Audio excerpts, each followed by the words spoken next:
Dear students, good evening. इस video में हम लोग पढ़ने वाले हैं एनिमल्स मूवमेंट के बारे में, और ये आपका चैप्टर 5 हुई और क्लास 5 की वीडियो है, ऑक्सफोर्ड एडवांटेज। सो एनिमल्स मूवमेंट का मतलब क्या होता है? जैसे कि हम कह सकते हैं कि जो हम लोग मूव करते हैं एक जगह से दूसरे जगह, तो एनिमल्स भी ऐसे ही मूव करते हैं एक जगह से दूसरे जगह। इसीलिए इस चैप्टर में हम लोग टोटली एनिमल्स का जो मूवमेंट होता है वो कैसे मूव करते हैं, उनका बॉडी का स्ट्रक्चर कैसा होता है। सब एनिमल्स का अलग अलग स्ट्रक्चर होते हैं, बॉडी स्ट्रक्चर। कोई अपना लेग्स के थ्रू चलता है तो कोई अपना पूरा बॉडीज के थ्रू चलता है। कुछ उसमें बोन्स होते हैं, अलग ढंग का स्ट्रक्चर बनाया हुआ रहता है जिसके थ्रू वो वॉक कर पाते हैं एक जगह से दूसरे जगह। तो सबका अलग अलग होता है। सभी चीज़ों के बारे में हम लोग पढ़ेंगे। बहुत सारे ऐसे एनिमल्स होते हैं जो कि वाटर में रहते हैं, ठीक है। आप जान रहे हो फिश के बारे में, वेल्स हो गया, डॉल्फिन्स हो गया, ऑक्टोपस हो गया, जेलीफिश, ये सब सब एग्जाम्पल है एक्वेटिक्स हैं। एक्वेटिक्स एनिमल्स, एक्वेटिक मतलब जो पानी में रहते हैं उसी को हम लोग एक्वेटिक एनिमल्स बोलते हैं। एक्वेटिक में आप फिश ले लो, बट ये क्या है ना कि अलग अलग ऑर्गेनिज्म से ये डिफरेंट अलग अलग ऑर्गेनिज्म से बिलोंग। जैसे डॉल्फिन और वेल्स की बात करें तो इनके पास गिल्स नहीं होता है, ठीक है। इनके पास गिल्स, इन लोग पानी में रहते हैं बट इनके पास गिल्स नहीं होता। और आप लोग जान रहे विदाउट गिल्स पानी में कोई नहीं रह सकता है, तो फिर इन लोग कैसे रह पाते हैं?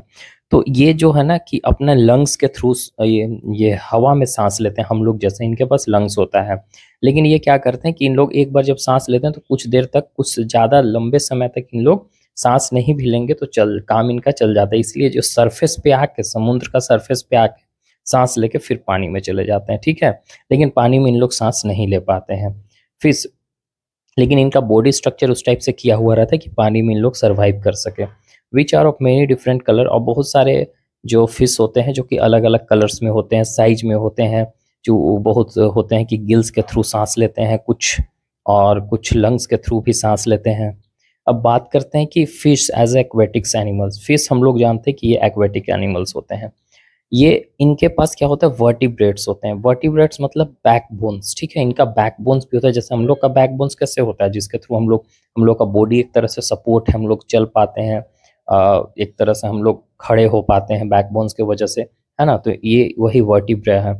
Fish lives in almost all large water body. Fish ज़्यादातर क्या होते हैं, वो सिर्फ लार्ज वाटर बॉडीज में ही रहते हैं, जैसे समुद्र हो गया, नदी हो गया, ऐसे जगहों पे, rivers, ponds, lakes, stream, seas, oceans में। They can live in salt water. ये सॉल्ट वाटर में भी रह सकते हैं, साथ ही साथ फ्रेश वाटर में भी रह सकते हैं। सॉल्टी वाटर जो समुद्र का वाटर होता है हमारा, सॉल्टी होता है, नमकीन होता है, ठीक है, पीने लायक नहीं होता, not fit for humans. But in लोग वहाँ भी रह रहते हैं। कुछ फिश जो होते हैं प्लांट्स खाते हैं, ठीक है, जो पानी में जो ग्रो करता है ना, ये सब, ये प्लांट्स को खाकर अपना ये सर्वाइव कर पाते हैं, ठीक है। कुछ क्या होते हैं, छोटे छोटे फिश को ही खा जाते हैं, जैसे छोटे छोटे फिश है ना, तो उसको ही खा जाते हैं जो एक्वेटिक एनिमल्स होते हैं। जो ग्रुप ऑफ फिश होता है ना, जैसे कि आप देखोगे फिश का जो समूह होता है एक साथ चलते हैं, उसको हम लोग स्कूल बोलते हैं, ठीक है। ग्रुप ऑफ फिश, जैसे कि आपको ये दिखाई दे रहा होगा, कभी कभी फिश का झुंड होता है तो उसको, उस झुंड को हम लोग क्या बोलते हैं, स्कूल बोलते हैं। छोटे छोटे colourful usually tricks their predator by gathering in the school and moving around swiftly. आप देखो ना क्या करता है कि इन लोग एक साथ मूव करेगा, ठीक है। और जो प्रेडेटर्स होते हैं, इनके जो दुश्मन होते हैं, जिनको खाना, मतलब जो इनको खाना चाहते हैं, और अपना बॉडी का कलर भी चेंज करते हैं ताकि इनका जो भी मतलब एक तरह से कॉमिक फ्लैगिंग बोल सकते हैं। कॉमिक फ्लैगिंग कहने का मतलब एक गिरगिट भी होता है जो अपना बॉडी कलर चेंज कर देता है ताकि इनका जो दुश्मन हो, जो इनको खाने आएगा, मारने आएगा, तो इनको नहीं पहचान पाएंगे, ठीक है। और नहीं पहचानने के कारण इनको मार नहीं पाते हैं, ठीक है। मतलब जैसे कि जिस तरीका से, जैसे प्लांट्स में गया तो प्लांट्स का कलर ग्रीन है तो उसी कलर में ये कन्वर्ट हो जाते हैं। तो इसके कारण क्या होता है कि जो भी इनको खाने वाले होते हैं वो नहीं पहचान पाते हैं। तो ये एक अच्छा चीज़ होता है इनमें, ताकि ये ग्रुप में चलते हैं और ग्रुप में जाने के बाद ये अपने प्रेडेटर से बच जाते हैं, ठीक है। और अपने आप को, ये जो चट्टान वगैरह रहता है इसमें भी छुप जाते हैं, अपने आप को छुपा लेते हैं ताकि वो बच सके। और इसी को हम लोग कॉमिक फ्लैगिंग बोलते हैं। कॉमिक फ्लैगिंग कहने का मतलब ये चीज़ कि जो अपना कलर्स को चेंज कर दे, अपने प्रेडेटर्स को देखकर, अपने सराउंडिंग का वाटर या सराउंडिंग का कोई भी बॉडीज है, फ्लावर्स वगैरह है, कुछ भी प्लांट्स वगैरह, तो उसके अकॉर्डिंग ये अपना बॉडी कलर चेंज कर दे, यही हमारा कॉमिक फ्लैगिंग होता है, ठीक है।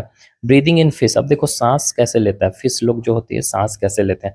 हम लोग को पता है कि मेनली फिश में क्या होता है कि गिल्स होते हैं। तो गिल्स से कैसे ये वो ऑक्सीजन को ऑब्जर्व कर पाते हैं? कोई भी एनिमल्स, कोई भी ऑर्गेनिज्म हो, सबको क्या चाहिए?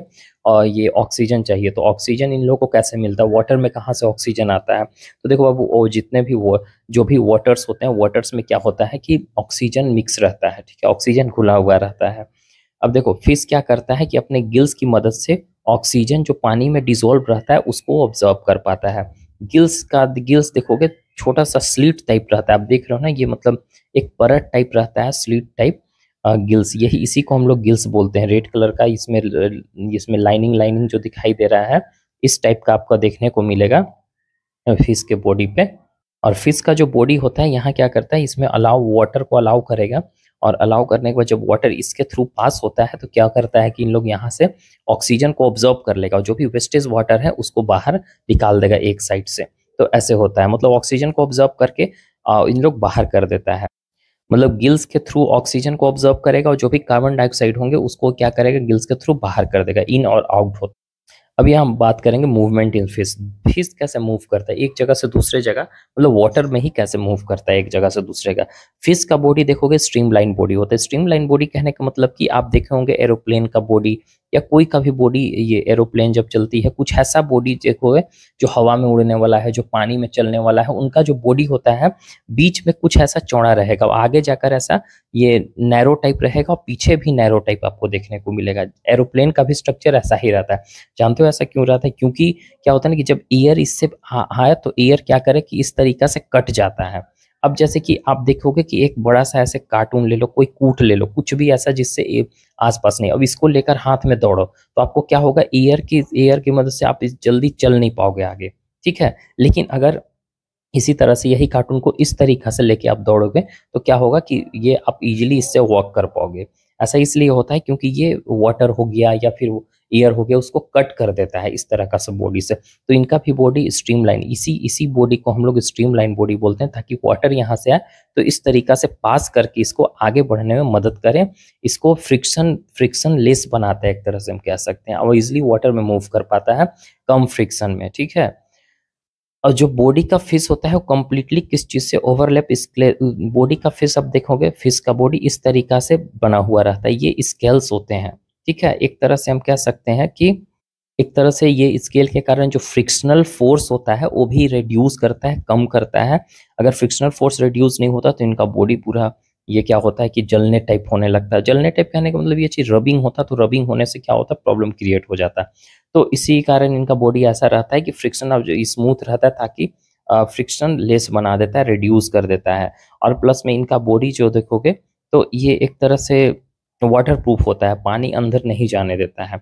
इनके पास फिन्स होते हैं, फिन्स मतलब जैसे ये हो गया छोटा छोटा ऐसा फिन्स होता है ना, ये फिन्स होता है। इसकी मदद से क्या होता है कि ये हर एक दोनों साइड में रहता है, और पूंछ भी रहता है पीछे में। इसकी मदद से ये डायरेक्शन भी चेंज कर सकते हैं, आगे बढ़ते हैं। और एक तरह से बॉडी का फिन्स के कारण बॉडी जब इन लोग स्विम करता है तो मेंटेन करके रखता है, इनका बैलेंस करके रखता है, इधर उधर होने नहीं देता है, इजीली वॉक कर पाता है। और टेल्स की मदद से क्या करता है कि एक तरह से स्टॉप होता है और अपना डायरेक्शन को भी चेंज करता है स्विमिंग के दौरान, ठीक है। ये सब देखो, ये आपका फिन्स होता है जो क्या करता है, डायरेक्शन को चेंज करने में, डायरेक्शन हो गया, बॉडी को बैलेंस करने में मदद करता है, ठीक है।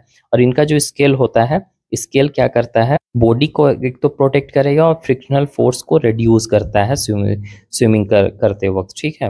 अब पूंछ की मदद से क्या होता है कि ये आगे की ओर बढ़ता है और डायरेक्शन को भी चेंज कर सकता है।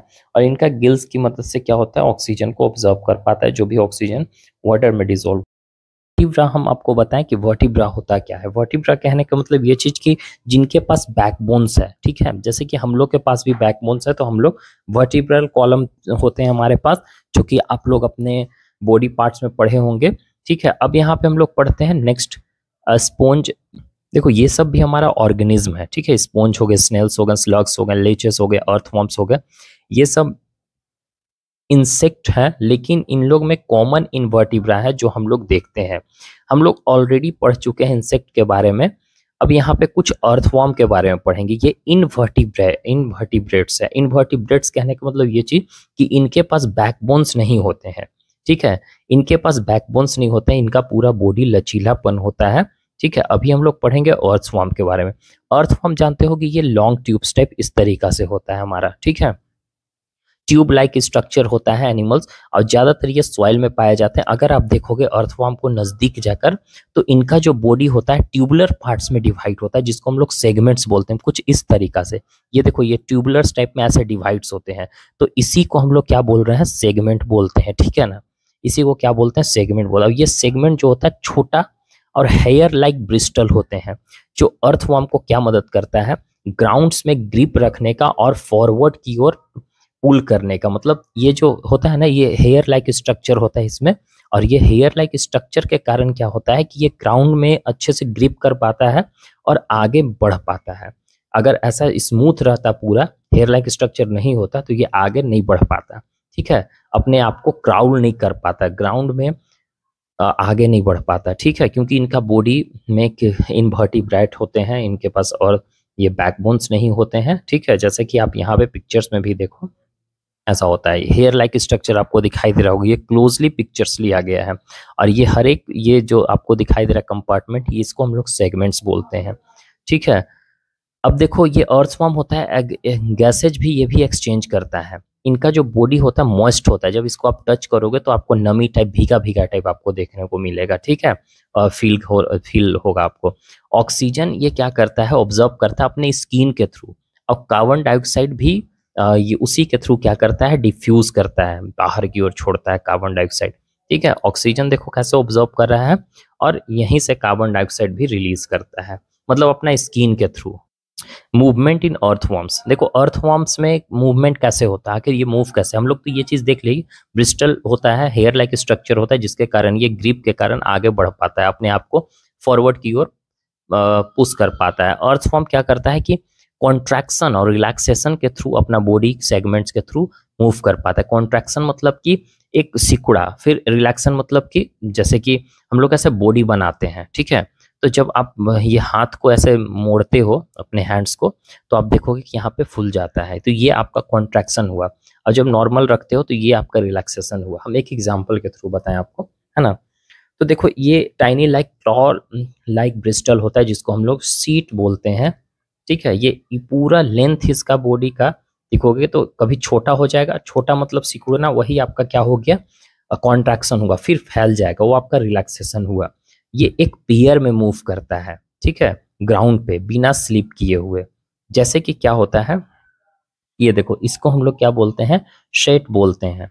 अब इसके इसके थ्रू क्या होता है कि हाँ, पहले ऐसे रिलैक्स होगा, रिलैक्स हुआ, ठीक है, तो कुछ आगे बढ़ा, फिर कॉन्ट्रैक्ट हुआ आपस में इधर की ओर दोनों तरफ, फिर रिलैक्स हुआ। तो इस तरीका से क्या हुआ, कभी छोटा होगा कभी बड़ा होगा, कभी छोटा होगा कभी बड़ा होगा। इसकी मदद से क्या है कि ये आगे बढ़ पाता है। जैसे आप देख रहे हो यहाँ पे एक कॉन्ट्रैक्ट हुआ, यहाँ रिलैक्सेशन है, सॉरी ये कॉन्ट्रैक्शन हुआ, ये आपका रिलैक्सेशन हुआ, तो ऐसे होते हैं। तो इस तरीका से क्या होता है कि ये मूव कर पाता है। अर्थवर्म के बारे में जानते हो कि ये फार्मर्स का फ्रेंड्स होते हैं, मतलब जो हमारे फार्मर होते हैं जो हमारे लिए ये क्रॉप्स वगैरह प्रोड्यूस करते हैं, उनका ये फ्रेंड्स होते हैं। अर्थवर्म क्या होता है कि लीव और डेड ऑर्गेनिक मैटर्स को ये क्या करता है, खाता है, जो सॉइल में प्रेजेंट होते हैं। अर्थवर्म बहुत इंपॉर्टेंट रोल्स को प्ले करता है, क्योंकि ये एक तरह से हमारा जो भी सॉइल होते हैं उसका फर्टिलिटी को बढ़ा देता है, उसमें ह्यूमंस न्यूट्रिशन रिच ह्यूमंस को ऑर्गेनिक मैटर एक तरह से ऑर्गेनिक हमारा बना देता है। हम लोग कुछ भी खाद वगैरह डालते हैं, मैन्यूर्स वगैरह डालते हैं, वो एक तरह से इनऑर्गेनिक हो गया। लेकिन ये अर्थवर्म जो वर्क करता है ये ऑर्गेनिक होता है, प्योर ऑर्गेनिक होता है। तो अर्थवर्म क्या करता है, हमारा सॉइल का फर्टिलिटी बढ़ा देता है, ठीक है। इससे क्या होता है कि जब हम ये खेती करेंगे, एग्रीकल्चर, इसमें कोई भी क्रॉप्स को प्रोड्यूस करेंगे तो अच्छा से हो सकेगा। रूट्स क्या होता है कि जो हमारा रूट्स होता है ना, जड़ अंडरग्राउंड में, उसको वो भी हमारा ब्रीदिंग के लिए उसको एयर चाहिए, ठीक है। तो ये क्या करता है कि they get air from the soil. अब इनको सॉइल से क्या होता है कि हवा मिलता है, एयर मिलता है। Earthworm keep moving inside soil which create the space of roots. देखो ये क्या करता है कि अर्थवर्म कभी जमीन के अंदर जाएगा, फिर ऊपर आएगा, फिर अंदर जाएगा, फिर ऊपर आएगा। तो इससे क्या होता है कि स्पेस बना देता है, जो सॉइल में होता है ना, स्पेस बना देता है। स्पेस के कारण क्या है कि हवा अंदर जा सकेगा, और जब हवा अंदर जाएगा तो रूट्स जो होंगे जो भी प्लांट्स का, उसको उससे क्या होगा कि उसको एयर मिल पाएगा प्रॉपर वे से, और इससे क्या होगा कि उसको जो भी एयर चाहिए वो एयर आराम से इजीली मिल पाता है। और देखो इसके थ्रू क्या करते हैं ना कि हम लोग एक तरह से फर्टिलाइजर्स को भी मैन्यूर को हम लोग ये बनाते हैं, ठीक है, ये अर्थवॉर्म्स के थ्रू। डिकेइंग ऑर्गेनिक मटेरियल जैसे कि मरे प्लांट्स हो गया, मरा हुआ प्लांट्स वगैरह हो गया, और भी हमारे घर में स्पिल्स वगैरह आते हैं, कोई भी छिलका वगैरह, उससे क्या होता है कि उसको जब आप नॉर्मली छोड़ दोगे तो कुछ दिन बाद वो हमारा कन्वर्ट हो जाता है मैन्यूर में, ठीक है। Organic fertilizers for growing plants, हम लोग को क्या होता है कि जब हम लोग फर्टिलाइजर्स को यूज करते हैं प्लांट्स को ग्रो करने के लिए, इसी को हम लोग कॉम्पोस्ट बोलते हैं। बहुत सारे अर्थवॉर्म्स होते हैं और रेड स्वार्म, उसको हम लोग क्या बोलते हैं, विगलर्स बोलते हैं। ये एक तरह से डिकम्पोस्ट करता है हमारे फूड को, और वर्मी कल्चर्स एक तरह से एक प्रोसेस है जिसके थ्रू क्या करता है कि वो कंपोस्ट बना देता है हमारे वेस्ट को।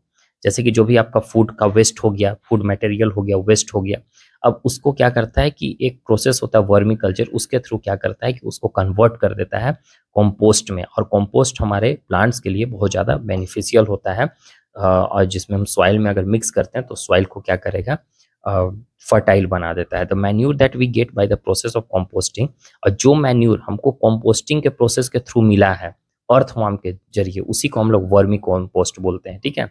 मतलब जो मैन्यूर मतलब ये चीज होता है कि एक तरह से खाद कह लो, जो हम लोग सॉइल में ऐड करते हैं तो सॉइल का फर्टिलिटी को इंक्रीज कर देता है ना। तो वो क्या करता है कि जो हम लोग को ये कंपोस्टिंग प्रोसेस के थ्रू हुआ है अर्थवॉर्म के द्वारा, उसी को हम लोग वर्मी कंपोस्ट। आई होप कि आपको क्लियर हो गया होगा। अब हमारा क्वेश्चन आंसर अगर आपको क्वेश्चन आंसर चाहिए तो आप मेरा देखिए डिस्क्रिप्शन बॉक्स में लिंक दिया हुआ होगा, वहां से जाकर आप क्या करिए कि टेलीग्राम का लिंक दिया होगा, टेलीग्राम में जाकर आप पहले यहाँ कमेंट कर दीजिए कि टेलीग्राम में आप हमको क्वेश्चन आंसर सेंड कर दीजिए, तो हम वहाँ पे एक पीडीएफ ग्रुप है, हम उसको आपको सेंड कर देंगे इसका क्वेश्चन आंसर। क्लास 5 तक ही ऑक्सफोर्ड एडवांटेज का मेरे पास क्वेश्चन आंसर है, तो आप वहाँ पे जाइए, हम उसको क्वेश्चन आंसर को आपको दे देंगे। और वीडियो अच्छा लगे तो लाइक और सब्सक्राइब करिएगा, और अपने फ्रेंड्स के साथ भी शेयर कर दीजिए। जो भी आप स्कूल्स में पढ़ते हैं आप बताइए उनको, ताकि उनको भी पता चल पाए, वो भी पढ़ सकें इजी लैंग्वेज में। और प्लस में इसी तरह कोई अदर चैप्टर्स पढ़ना है कमेंट करके बता दीजिए। Bye, take care everyone.